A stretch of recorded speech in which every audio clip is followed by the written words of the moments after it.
안녕하세요. 저는 결혼 6년 차 30대 주부입니다. 구독자분들 중에도 시댁과 연 끊고 사시는 분들 분명 있을 걸로 압니다. 저는 시댁과 3년째 연 끊고 지내고 있는데요. 최근에 일어난 집안의 큰 사건으로 시어머니는 저와 다시금 왕래하며 지냈으면 하십니다. 하지만 솔직히 제 속마음은 그러고 싶지 않아요.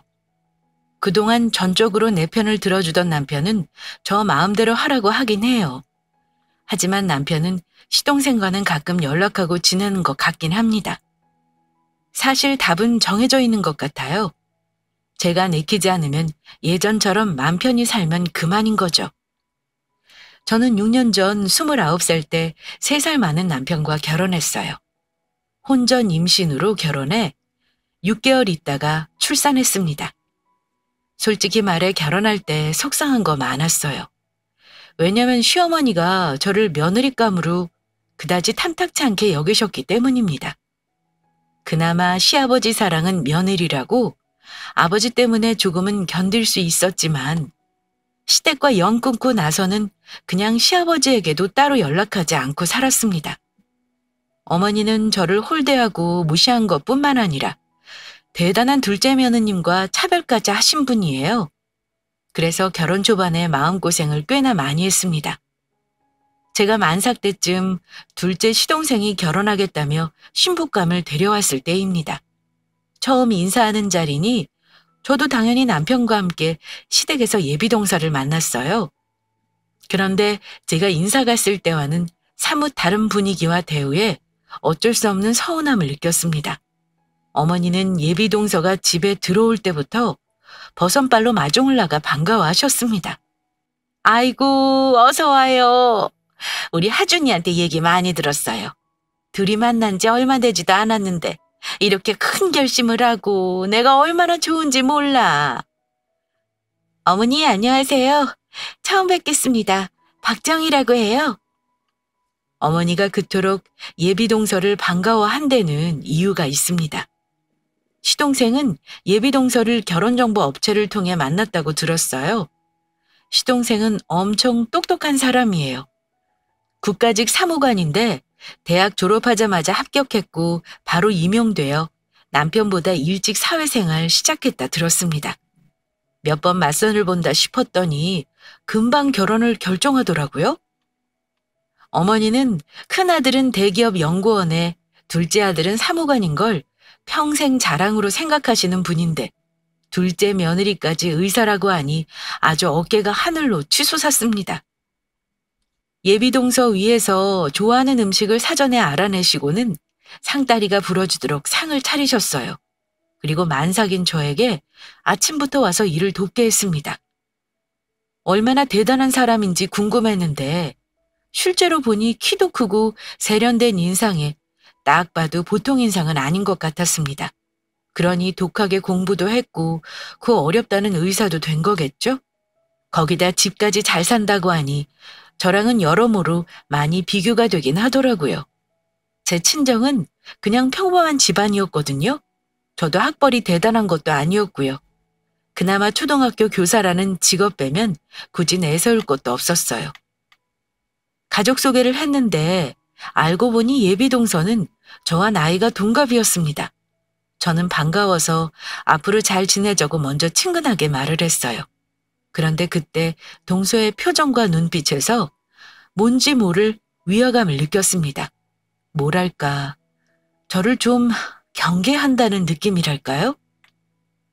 동서, 이제 곧 가족이 될 테니까 앞으로 차차 말 놓도록 할게요. 동서도 나를 편하게 생각하고 서로 잘 지내봐요. 네, 형님. 제가 바빠서 시댁 일은 자주 못 도울 것 같은데. 넓은 마음으로 이해 좀 해주세요. 아무래도 형님은 방학도 있고 시간적인 여유가 많으실 테니까요. 아무튼 앞으로 잘 부탁드려요, 형님. 말로는 잘 봐달라고 하는데 앞으로 나는 시댁에 자주 안 올 테니 시댁 일 도울 거 있으면 안 바쁜 네가 해라. 뭐 이런 뜻인 것 같긴 했어요.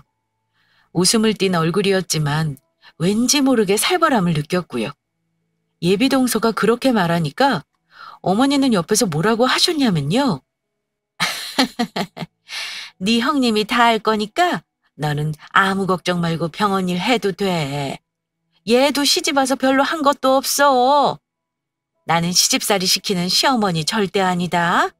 아무 걱정하지 말고 힘든 거는 다 네 형님하고 상의해서 하도록 해. 어머니는 예비동서가 혹시나 결혼 안 하겠다는 말을 하지 않을까 노심초사하시면서 결혼해서 힘든 일 없을 거라는 강조를 몇 번이고 하셨습니다. 그거 보니까 저를 처음 봤을 때랑 너무 비교가 되더라고요. 제가 이 집에 인사하러 왔을 때 어머니가 어떻게 하셨는지 아직도 똑똑히 기억하고 있거든요. 남편과 연애를 4년이나 한 거 알고 계시고 둘이 취업하느라 서로 애쓴 시간 다 알고 계시면서도 저를 며느리로 드리는 건 싫으셨던 것 같습니다.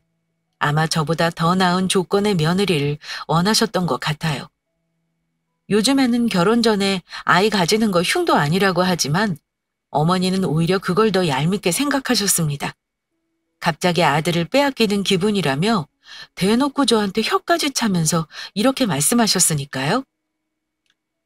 애 가진 걸로 무기 삼아 밀고 들어오면 결혼시킬 수밖에 없다는 건 어찌 알고. 둘이 저지른 거니 둘이 책임져라. 나는 적어도 2년 정도는 있다가 결혼시킬 생각이었어. 아무 준비도 안 된 상태인데 어쩌니? 나도 아들들 공부시키느라 이날 이때까지 기둥불이 뽑히도록 돈을 들였는데 덕 보는 거 하나 없이 장가 보내야 하는 기분이 썩 좋지만은 않구나. 어머니는 아들 결혼시킬 생각이 없었다며 둘이 모든 걸 알아서 하라는 식으로 말씀하셨고 저는 당혹스러워 어쩔 줄을 몰랐어요. 남편도 어머니 말 듣고 당황하긴 마찬가지였습니다. 엄마, 사람을 앞에 두고 그렇게 말씀하시면 어떡해요? 물론 엄마한테 미리 말씀 못 드리고 갑작스럽게 결혼하겠다고 한 건 너무 죄송해요. 그래도 저 그동안 버는 돈 엄마 거의 갖다 드렸잖아요. 제가 집을 사달라는 것도 아니고요. 모자라는 거 조금 보태달라는 거니까 도와주세요. 우리 집이 어려우면 이런 부탁하지도 않아요. 엄마 아버지 여유 있는 거 제가 뻔히 아는데 저 결혼하는 거 못마땅해서 이러는 거 다 알아요. 다 안다는 놈이 사고를 쳐서 와? 네가 한두 살 먹은 어린애니? 나이가 30이 넘었으면 생각을 하고 일을 저질러야지. 너만 결혼하겠다고 하면 부모는 하자는 대로 해줘야 하는 거냐? 이럴 거면 나한테 말할 것도 없이 둘이 알아서 하지 그랬어. 조금만 도와주시면 나머지는 전부 제 힘으로 할 거예요. 땡빚을 내서라도 할 테니까 걱정 마세요, 엄마. 대체 알아서 하긴 뭘 알아서 한다는 거야? 예. 너는 대체 몸간수를 어떻게 했길래 이런 상황을 만들어? 우리 집에서는 이놈이 개운이라 남부럽지 않게 결혼시키고 싶었는데 아휴, 속상해서 정말. 엄마, 나 취업 준비할 때부터 선아가 저 뒷바라지 한 거 아시면서 그런 말씀을 하세요? 이제는 뭐라고 하셔도 어쩔 수 없어요. 그러니까 어머니도 이 사람한테 더 상처되는 말 하지 마세요. 벌써부터 제 마누라 역성 드는데 결혼하면 어떨지 뻔하구나. 자식 돈 들여 키워봐야 아무 소용없어. 두 모자 사이에 언성이 높아지면서 저도 좌불안석이었습니다. 왜냐하면 저도 친정에서 많이 보태줄 수 있는 상황이 아니었기 때문입니다. 물론 졸업하자마자 초등교사 임용돼서 모아놓은 돈은 6천 정도 있었지만 남편과 돈을 모아도 살림을 차리기에는 어려운 상황이었어요. 그나마 시아버지께서 어머니에게 아이들 결혼해 살 수 있는 신혼집은 해줄 거라 하시면서 저를 감싸주셨습니다. 그만두래! 이 사람아, 결혼하겠다고 인사하러 온 애들을 뭘 그리 타박을 해? 둘이 알아서 하겠다고 하잖아. 그렇다고 애 태어나는데 결혼 안 시킬 거야? 어떻게든 애들 살 수 있게끔 도와주는 게 맞아. 일단 당장은 부족하더라도 작게 시작해야지 어쩌겠냐. 일단 너희 둘이 살 신혼집 전세 정도는 마련해 줄 테니까 나머지는 너희가 해결해봐라. 시간 지체할수록 몸 무거워질 테니까 빨리 서둘러서 간소하게 결혼하도록 해. 엉망이 될 뻔했던 자리를 겨우 시아버지 덕분에 모면할 수 있었던 기억이 납니다. 저한테는 나름 서러운 기억으로 남았어요. 그러고 나서 우여곡절 끝에 상견례 마치고 시댁에서 보태주시는 돈에 대출 조금 받아서 겨우 전세 얻어 신혼살림 차렸습니다. 우여곡절 끝에 결혼을 하긴 했지만 시어머니는 배가 불러오는 저에게 따뜻하게 대해준 적이 거의 없으십니다. 어쩌다 가족들 식사 자리가 있어서 만나면 늘 냉랭하게 저를 대하셨어요. 그래서 남편은 늘 저한테 미안해 했고요. 남편이야 친정 가면 하는 거 없이 대접만 받는데 저는 시어머니 눈치 보고 부엌 조수 역할을 하면서도 먹고 싶은 거 있냐는 말 한 번 들은 기억이 없습니다. 그러니 저도 점점 어머니 대하는 게 어려웠죠. 그래도 아이 낳고 살다 보면 나아지지 않을까 막연하게 생각만 했었어요. 저는 혼전 임신에 시집 올 때 많이 못해온 죄로 그때부터 어머니에게 온갖 시집살이를 다 당하고 살았습니다. 명절이면 모든 설거지는 다 제 몫이었고요. 저도 일하는 사람인데 시댁에 큰일 있으면 월차라도 내고 다른 선생님들에게 민폐 끼치면서 시댁 가서 도와야 했습니다. 집은 시부모님이 보태주셨으니까 시댁 근처였지만 대신 시어머니가 자주 오가셨어요. 아들 사랑이 대단하셔서 주말마다 거의 오셨다고 보면 됩니다. 저희 집에 오셔서는 남편이 있으면 덜 하시는데 남편이 없는 데서는 저한테 별 얘기를 다 하십니다. 저 시집 오기 전에 남편에게 들어온 선자리 얘기부터 어느 대단한 집안에서 제 남편을 탐냈다는 자랑까지 말입니다. 그 말에 저는 대체 뭐라고 맞장구를 쳐야 하는 걸까요? 정말 이해가 안 가는 게 시댁은 결코 힘든 형편이 아니에요. 먹고 살만하고 재산도 있습니다. 그런데 그렇게 돈도 많으신 분이 어쩜 그리 집안 좋은 며느리를 원하시는 건지 저로선 이해가 안 가더라고요. 시댁이 잘 살긴 하는데 좀 짠돌이세요. 특히 어머니는 내놓고 돈돈거리면서 돈을 밝히시고요. 결혼할 땐 이 정도일 줄은 전혀 몰랐습니다. 또 시댁 가족이 5남매인데 모이는 자리는 또 왜 그리 많은지요. 가족애가 쓸데없이 좋은 것도 아니면서 모이면 각자 자기 자식 자랑, 며느리 자랑 하기만 바쁩니다. 물론 그 가족들 뒷수발 드는 건 전부 제 몫이고요. 특히 시댁 고모님 두 분은 며느리 자랑을 그렇게 우리 어머니 앞에서 하셨어요. 우리 며느리가 이번에 나한테 백화점 가서 모피 하나를 새로 사줬어. 확실히 백화점 모피가 때깔이 다르긴 해. 나더러 아끼지 말고 입으라는데 아까워서 입을 수가 있어야지. 아이, 고모는 좋겠어요. 며느리가 사업한다 그랬나? 월에 1,000만 원도 넘게 번다고 필요 없다고 하는데도 매달 용돈을 얼마나 두둑하게 주는지 몰라요. 이제야 자식 키워 장가 보낸 덕 좀 보나 싶네요. 우리 아들이, 우리 딸이, 우리 며느리가 이렇다며 서로 나서서 자랑을 하는데 특히 며느리 있는 분들은 우리 며느리는 이것도 해왔고 저것도 해왔다는 둥 직업이 뭐고 집이 잘 살고 그렇게 서로 경쟁이 붙습니다. 그런데 시어머니 차례가 오면 입을 꾹 다무세요. 자랑할 게 없으니 그런 거겠죠. 서운하지는 않아요.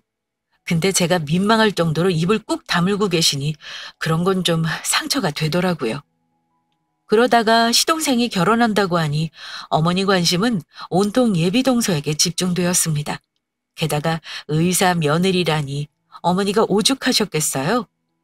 친척들 다 모인 자리에서 우리 며느리는 의사다 한마디면 올킬일 테니까요. 남편과 제가 결혼식을 간소하게느라 못한 것들 한풀이를 하시더라고요. 동선에도 참 대단한 집안인 게요. 시동생이 의사 마누라 얻으면서 집을 해가도 모자랄 판인데 딱 부러지게 집값을 보태겠다고 했다 들었습니다. 저희와는 달리 집을 사서 시작했고 공동명의로 했다고 하더라고요. 시어머니는 예단비도 두둑히 받으시고는 저한테 비교하듯 말씀하신 적도 있습니다. 큰아들 결혼시킬 때 서운한 거 지금 다 한풀이 하네. 역시 부모 말 잘 듣는 자식이 결혼도 잘하는 법이야. 이렇게 순서에 맞게 순리에 맞게 하니 뭐 마음에 안 드는 게 없잖니. 어머님 말하는 뜻을 뻔히 하는데 민망해서 뭐라 할 말이 없더라고요. 동서는 아파트 마련하는 비용도 절반보다 훨씬 많이 보태고 혼수도 아주 의리의리하게 해왔더라고요. 시댁에선 경사난 거였죠. 저 결혼할 때는 내내 어두운 표정이셨고 가끔 웃으셨는데 시동생 결혼할 때는 상견례 때부터 두 분 다 싱글벙글이긴 했습니다. 2년 안에 두 형제 장가 보내는 게 민폐라고 하면서도 혼사를 놓치고 싶지 않아 서두르는 게 제 눈에 다 보일 정도였어요. 사돈댁에도 어찌나 그렇게 살갑게 미소를 보이시는지 귀한 딸 잘 키워서 보내주셔서 감사하다며 아주 입이 마르고 닳게 칭찬을 하셨습니다. 어쨌든 모든 면에서 저와 비교가 되긴 했지만 그렇다고 제가 기죽거나 하지는 않았습니다. 이미 저는 먼저 시집온 사람으로서 동서의 형님이니까요. 저는 위계질서 따지고 동서 잡고 그럴 생각은 전혀 없었고요. 외로웠던 10월 뒤에 동서가 들어오면 왠지 둘이 잘 지낼 수 있을 것만 같았어요. 물론 동서가 대하기 편한 사람은 아니었습니다. 처음 봤을 때 사실 뭔지 모를 위화감을 느끼기도 했었고요. 그래도 가족이 되면 점점 가까워질 거라 생각했었는데요. 그 생각은 완전히 저만의 착각이었습니다. 동서지간은 자매지간처럼 가까운 사이가 절대로 될 수 없다는 걸 시간이 흐르며 알게 되었습니다. 동서는 똑똑하기도 했지만 참 약은 사람이었습니다. 제가 출산한 지 얼마 안 돼서 몸 회복이 완벽하지 않아 명절에 아무래도 일하는 게 어려울 것 같아서 어머니께 미리 말씀을 드렸어요. 그런데 어머니는 제 말을 듣고 못마땅해 하시면서 이렇게 말씀하셨습니다. 일할 사람이 너랑 나뿐인데 네가 안 오겠다고 하면 그 많은 식구들 먹을 걸 나보고 혼자 하라는 거야? 무슨 고된 일이라고 못하겠단 말을 하는 거냐? 애는 네 아버지가 봐도 되고 신랑이 봐도 되는 거야. 다른 말 할 거 없어? 전날에 와서 내가 시키는 것만 해라. 어머니, 그럼 동서도 아침에 오라고 할까요? 같이 하면 아무래도 금방 끝날 것 같은데요? 예. 너는 바쁜 사람한테 전화해서 그런 부담까지 주고 그러니? 명절 연휴 내내 바쁘다잖아. 그때가 대목이란다. 그러니까 괜히 전화해서 마음 불편하게 하지 말고 너나 와서 해. 어머니는 동서에게는 아예 일 시키는 걸 생각도 안 하시는 분이었어요. 그리고 저는 출산하고 손목이 나갔는데도 시댁에 와서 전 부치고 송편 반죽하고 빚기까지 해야 했고요. 물론 보다 못한 남편이 옆에서 같이 돕겠다 거들긴 합니다. 엄마, 앞으로 이 사람만 시킬 거면 부르지 마요. 다 같이 즐겁자고 보는 명절인데 왜 이 사람만 고생시키냐고요? 남편이 한 소리 하면 어머니는 퉁명스럽게 말씀하십니다. 너 그런 소리 할 거면 거두짐하고 저리로 가. 시간 남아도는 애랑 작은 애가 같니? 마누라 역성 드는 것도 봐가면서 들어.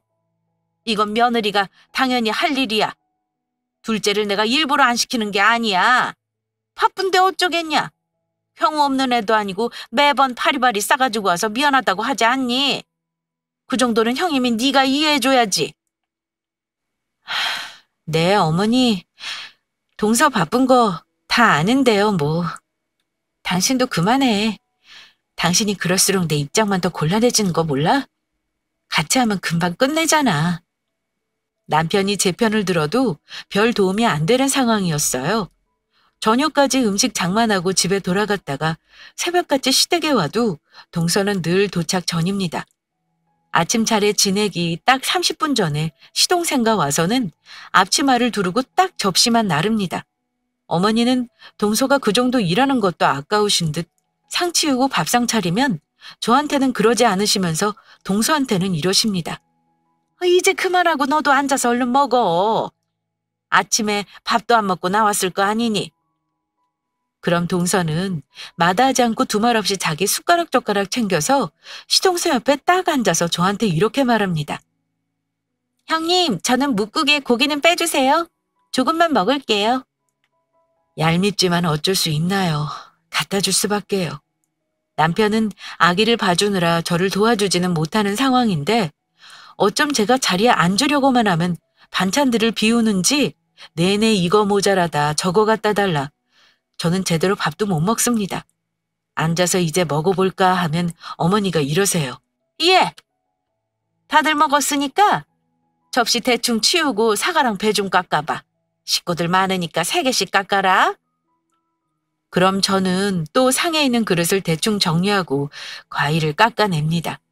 그러고 나서는 설거지통에 가득 찬 그릇을 설거지 해놔야 그 다음 그릇이 쌓이지 않습니다.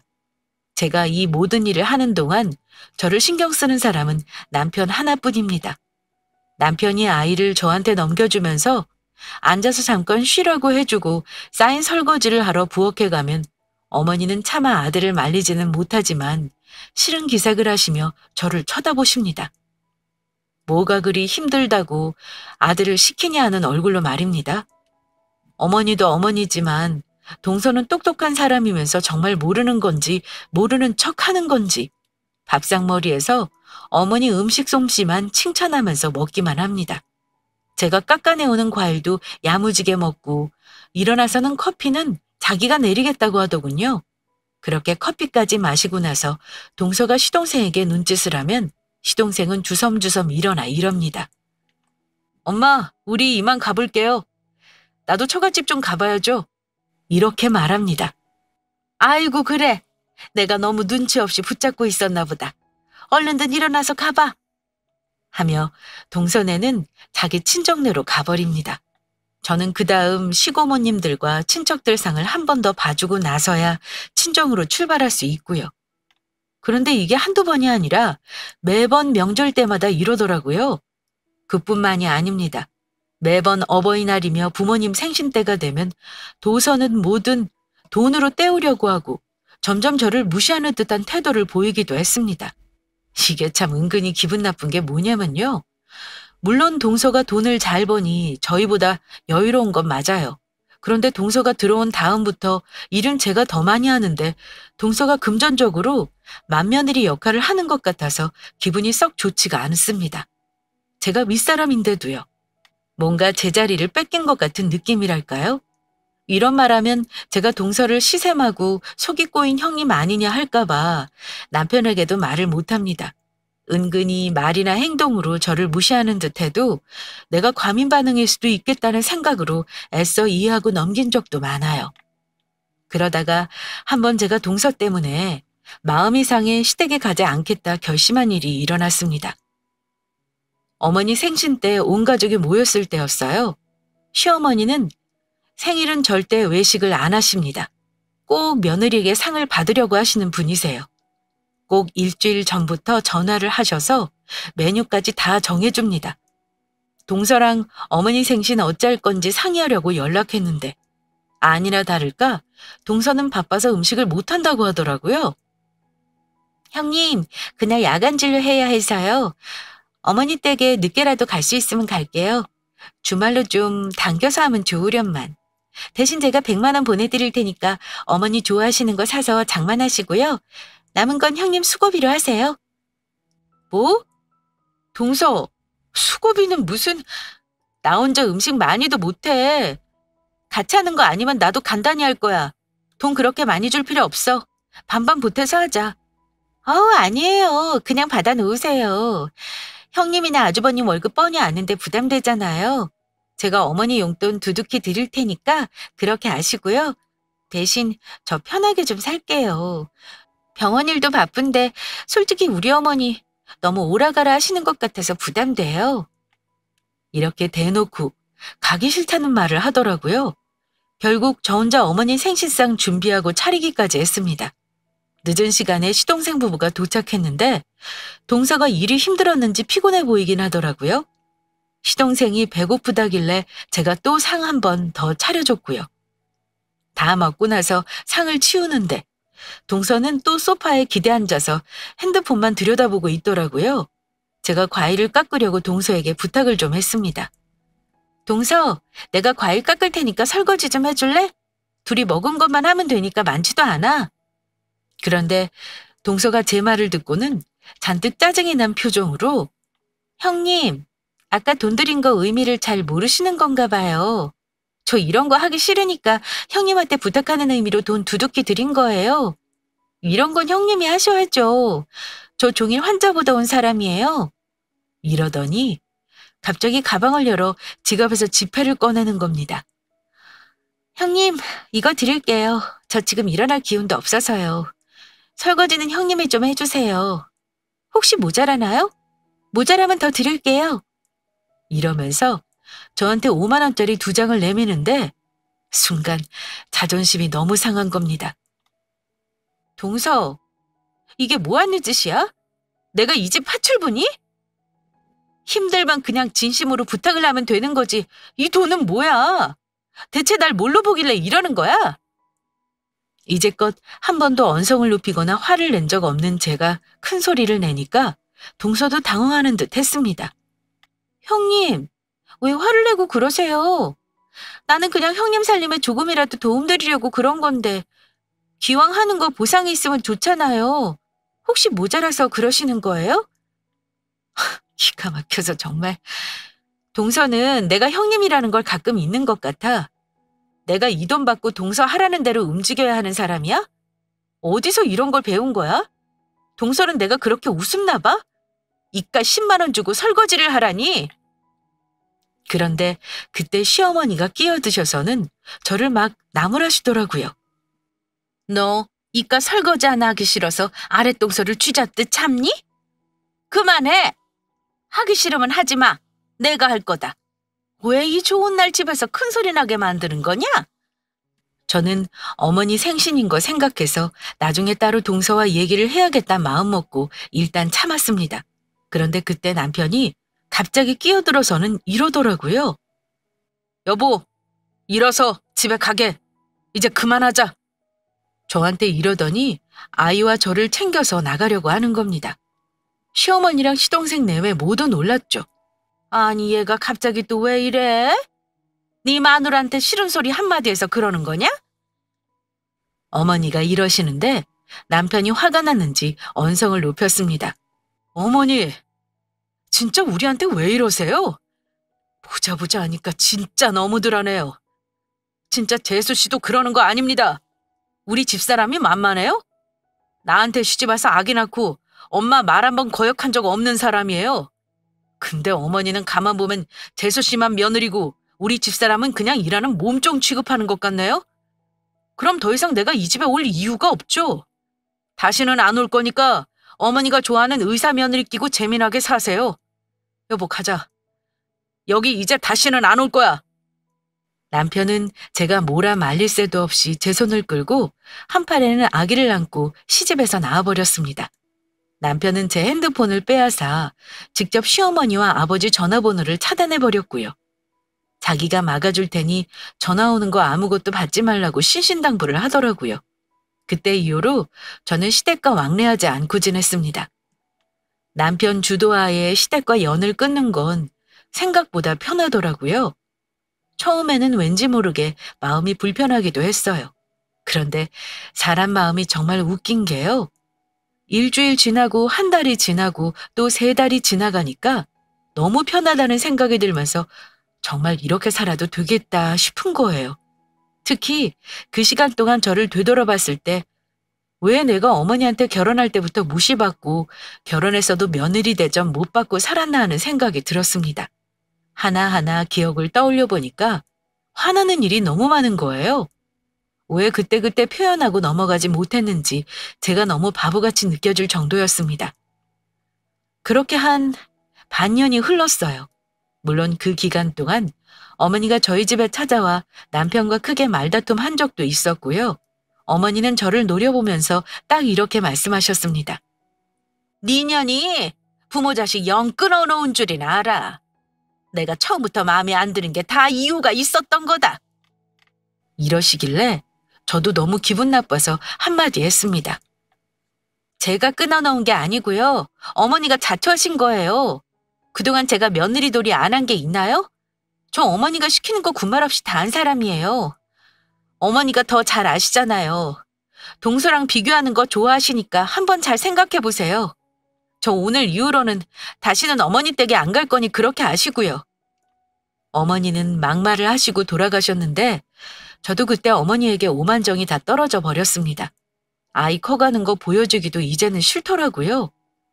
그래서 저도 맘 편히 먹고 아예 시댁은 떠올리지 않고 살기로 했습니다.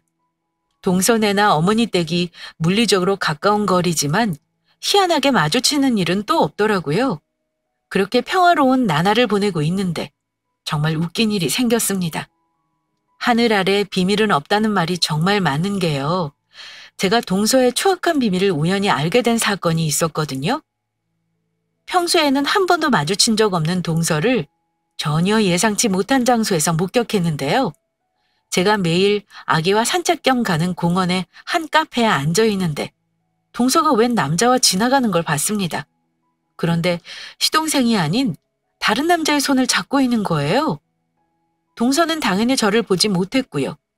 긴가민가하고 다시 봤는데 분명 동서가 맞더라고요.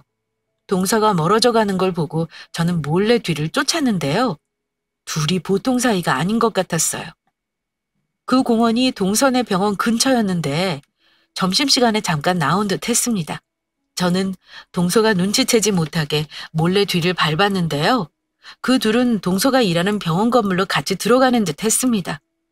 그런데 황당하게도 남자는 1층에 있는 일식집으로 들어가더라고요.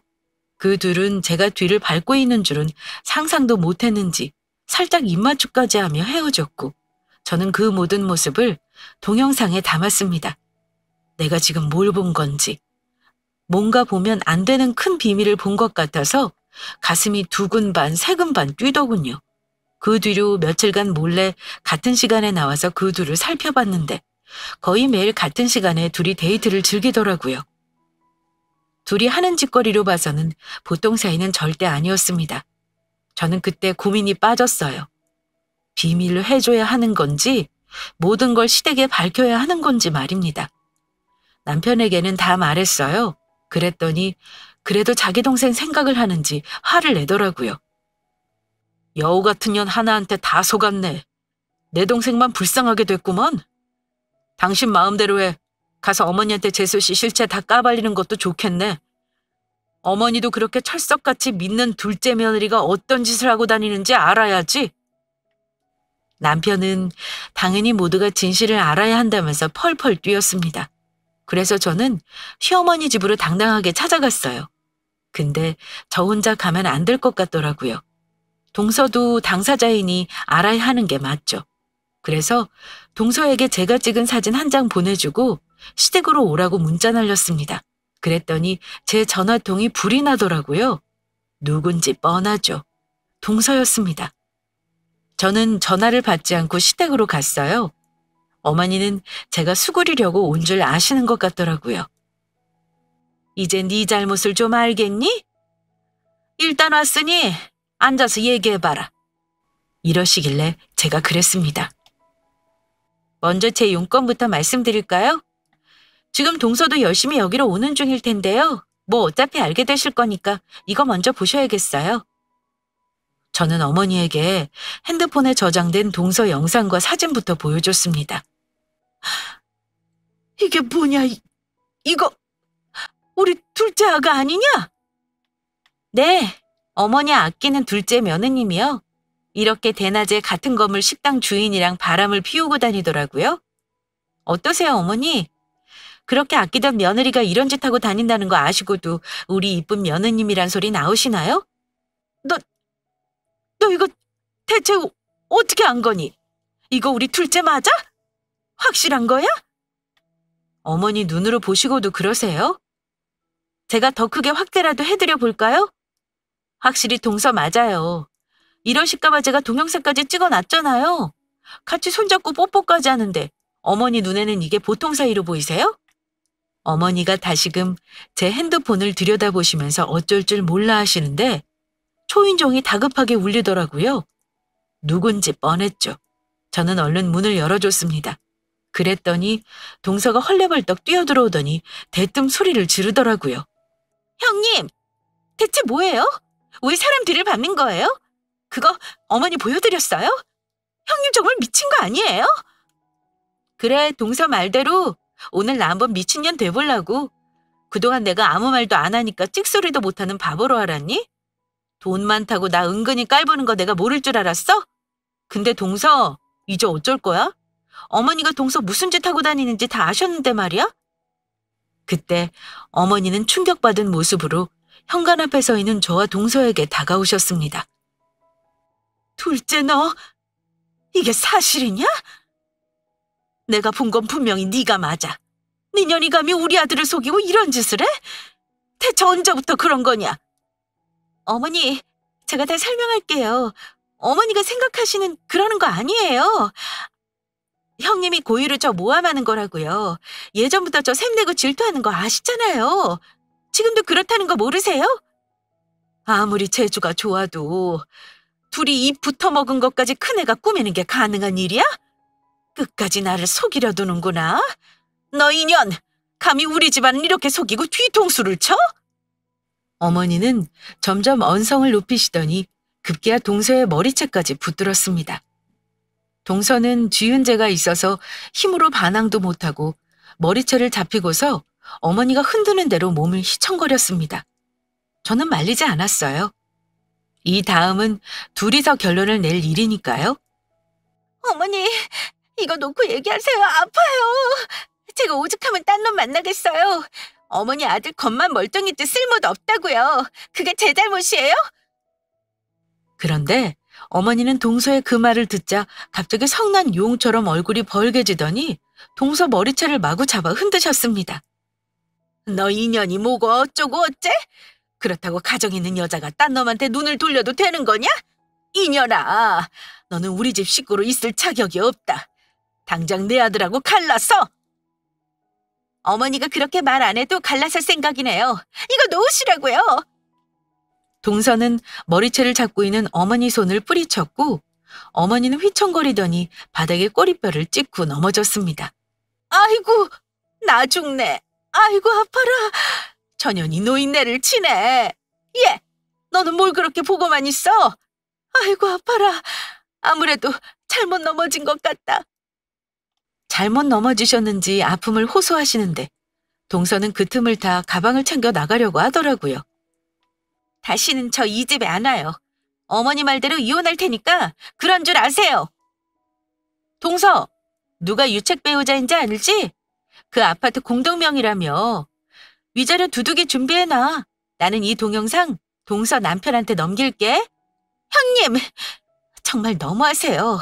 저한테 왜 이러시는 건데요? 그래도 한때 가족이었잖아요. 저한테 동영상이랑 사진 넘기시면 제가 달라는 대로 돈 드릴게요. 형님 돈 궁하시잖아요. 저는 1억이라도 지금 당장 드릴 수 있어요. 1억이 아니라 10억이라도 싫어. 내가 왜 그런 돈을 동서한테 받겠어? 그렇게 돈으로 묻고 가려 하지 말고 저지른 행동에 대한 책임 똑바로 지도록 해. 어머니는 꼬리뼈가 아프다며 아우성이고 동서는 저한테 돈을 줄 테니 동영상을 삭제하라고 협박을 하대요. 저는 넘어져서 못 일어나는 어머니를 위해 119를 불러드렸고 동서의 제안은 가뿐히 거절한 후 그 집에서 나왔습니다. 그 후 얘기는 뻔하죠. 동서랑 시동생은 이혼했습니다. 재산분할 때문에 시끄러웠다는 건 들었어요.